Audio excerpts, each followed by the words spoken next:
Hello and welcome to Risk Awareness Week. I think we can all agree that relying on hope is not a great strategy in most situations. When we're delivering our outputs or objectives, ignoring risk and uncertainty and hoping for the best is not a great way forward. This is all true, but that's not the hope that I'm specifically talking about today. You see, risk management makes a promise. It adds value.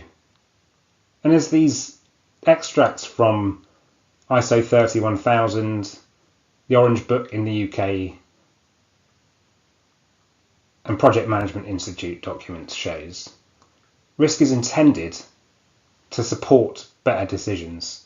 It's intended to enable informed decisions. But how often does that happen? And how often is that promise left, at least partially, unfulfilled?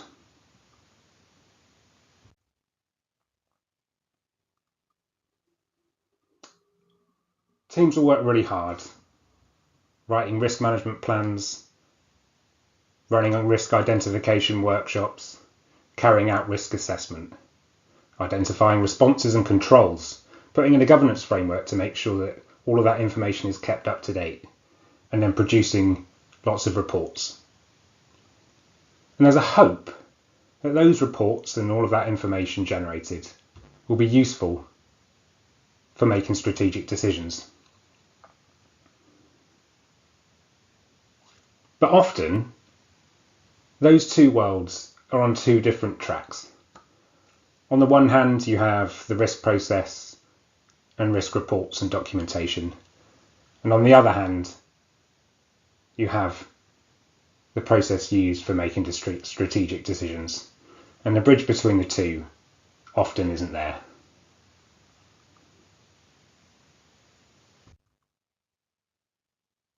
This is the ISO 31000 risk process.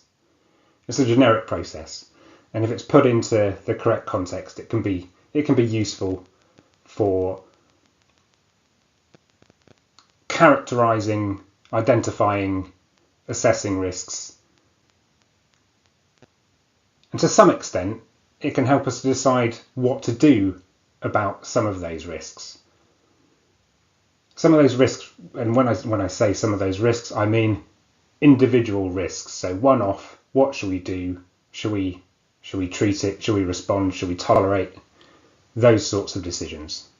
So there are decisions there, but those aren't the strategic decisions that I'm talking about. The output of this process is typically a risk register and risk reports. But will the risk register and risk reports be useful for decision making?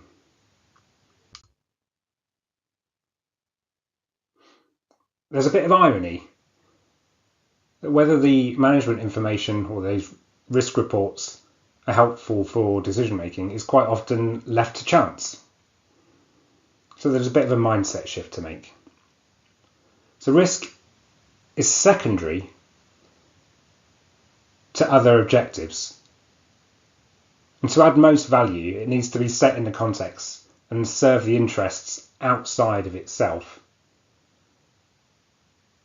I like to say that risk management is a means to an end, not an end in itself. And I'm not the first person to notice this or talk about this. So Norman Marks, who is another speaker on Risk Awareness Week, put this well when he said, "It's not about managing risks, it's about managing the business with risks in mind." And I'll go further and say the output of risk management isn't actually the risk register. It's insight for situational awareness, insight for decisions, insight for performance management and interventions. When you've made that mindset shift, including risk in decisions is about acting consciously, deliberately, intentionally. It's about closing the air gap between the practice of risk management and the valuable outcomes that it can deliver, but often doesn't. When we design our approach coherently, it creates a golden thread from what the lead